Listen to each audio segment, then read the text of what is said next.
Neon Gravestones is probably the most unwieldy, difficult to talk about, and controversial song on Trench. Some things are going to be said in this song, and even in this review or explanation, that I think could very, very easily be taken the wrong way. So I want to caution you guys that things could get really deep in this song explanation. We're going to handle it respectfully, and it's going to be good, but let's go ahead and explain.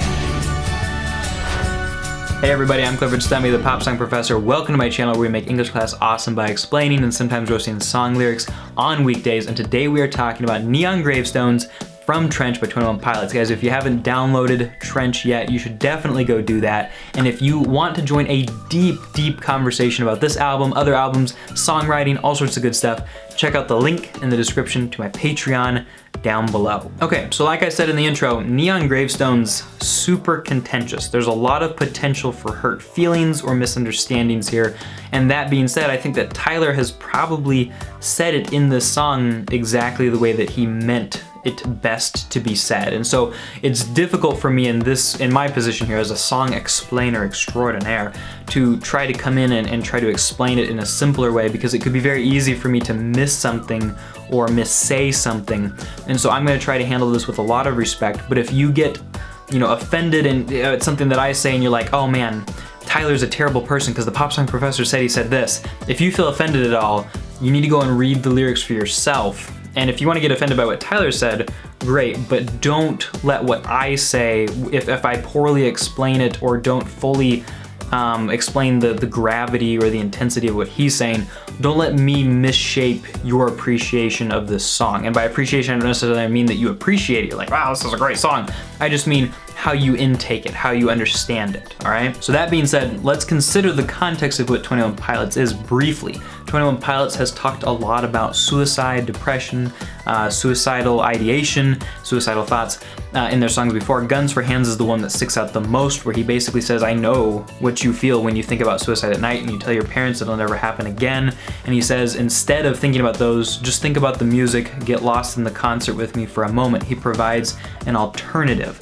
And so that's kind of a lot of what he's talked about, Tyler Joseph has talked about with suicide in the past. And this song, he's basically saying, all right, we've gotten to a certain point and other things have gone wrong and we need to fix those. So in the first few lines, he sets the stage. What's my problem? Well, I want you to follow me down to the bottom. Underneath the insane asylum, keep your wits about you while you got them, because your wits are first to go while you're problem solving. He's basically saying, this is gonna get scary, crazy, and it's gonna be difficult. And my problem, we glorify those even more when they, and he just trails off and doesn't say anything. It's implied, especially later on, that he's talking about when they kill themselves. But he continues, my opinion, our culture can treat a loss like it's a win. And right before we turn on them, we give them the highest of praise and hang their banner from the ceiling. Now here he's talking about glorifying celebrity suicide. And I don't know particularly which ones he's thinking of. I'm sure the context there is just gonna mean a lot to your appreciation of the song. Maybe the celebrity suicides that you're thinking of will color how you'll appreciate this song. It would be great to know which ones Tyler in particular was inspired by to write about this. The two that stick out most in my mind are Robin Williams and Chester Bennington. But he's saying that these suicides are communicating, further engraving an earlier grave as an optional way. No. His concern is that this celebration whenever a suicide happens is communicating to people that suicide is an acceptable choice. It's an optional way, but he firmly responds with the last word in that verse, no, to contradict that message. And in the chorus we hear, neon gravestones try to call for my bones. Neon gravestones seems to be a reference to vialism, the religion of the bishops. It seems something that popped up in the lore, in the hiatus, and he's talked in another song about how the neon lights, they don't actually burn that hot. They're just bright and shiny and flashy.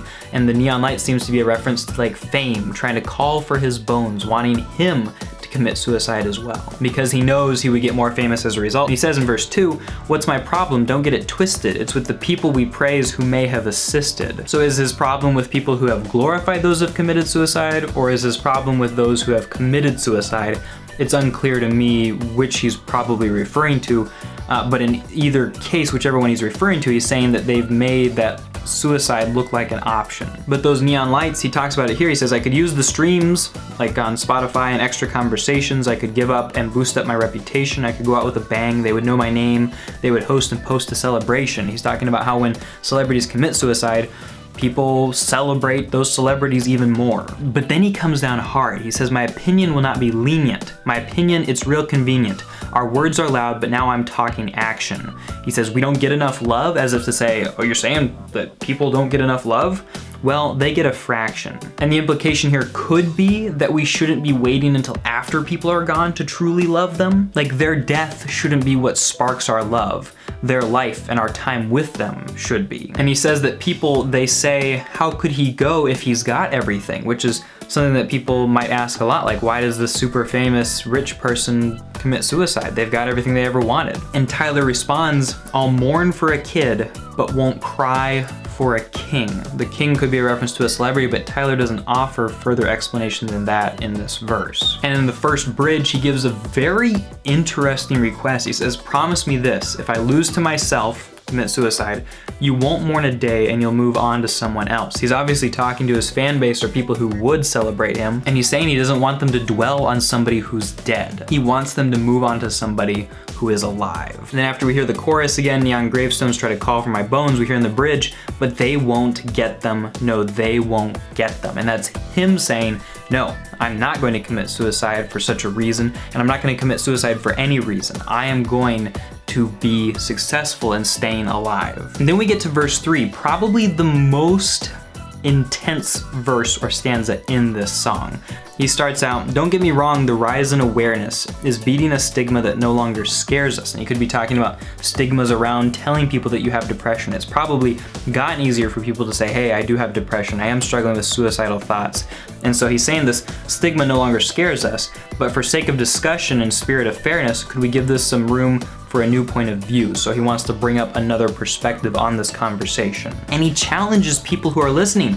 And could it be true that some could be tempted to use this mistake, which is what he calls suicide, as a form of aggression, a form of succession, a form of a weapon, thinking I'll teach them? And there's a couple of different ways you could look at that last line, but I think he's saying that people might be tempted to commit suicide as a way to maybe boost what people think of them. Maybe people will start to feel bad for them in a 13 Reasons sort of way, or start to care about them a lot more than they cared about them when they were alive. This is one of those really iffy lines where I feel like it could go a couple of different ways, so that's my best theory there, but I'd love to hear what you guys think about that particular line. But he continues, well, I'm refusing the lesson. It won't resonate in our minds. We're not gonna think like that. I'm not disrespecting what was left behind, just pleading that it does not get glorified. Again, I think the easiest way to explain this and understand this is that he keeps saying that culture or situations or people want to keep throwing death at us as something to glorify. And he keeps saying, no, I'm not gonna disrespect that, but we need to talk about what is alive right now. We need to be glorifying life. And he emphasizes that really heavily in these last few lines. Maybe we swap out what it is that we hold so high, which was the memories of those who are gone. Find your grandparents or someone of age, someone who's older. Pay some respects for the path that they paved, the life they were dedicated. Now that should be celebrated. And I think we can all agree that, however old you are, however old I am or anyone else is, we've gone through some difficult things. We can think to times that we've cried, times that we've struggled, times that we've felt like life just didn't make sense. And if you take however long you've lived and you divide that into 60 or 80, and you figure maybe you have to go through other difficult things in life as well, life can be a difficult thing. That doesn't make it any less worth it. But when we look at people who have gone through what we've gone through multiple times over, those people are dedicated to living. And Tyler's telling us that they and their lives should be celebrated. It's obviously a very relevant, detailed, and intricate song to try to work our way through. There's a lot going on in this song, and so I think we have to be respectful with our opinions as we talk about it. I hope that I haven't said anything that has hurt anyone in my discussion of this topic. I know that Tyler very carefully chose his words, that he would be able to speak truth in the powerful but considerate way that he always does. And so I would just ask that you consider what's being said here, look at the lyrics for yourself, make up your own mind about this song and what's being said, think about it, discuss it with people.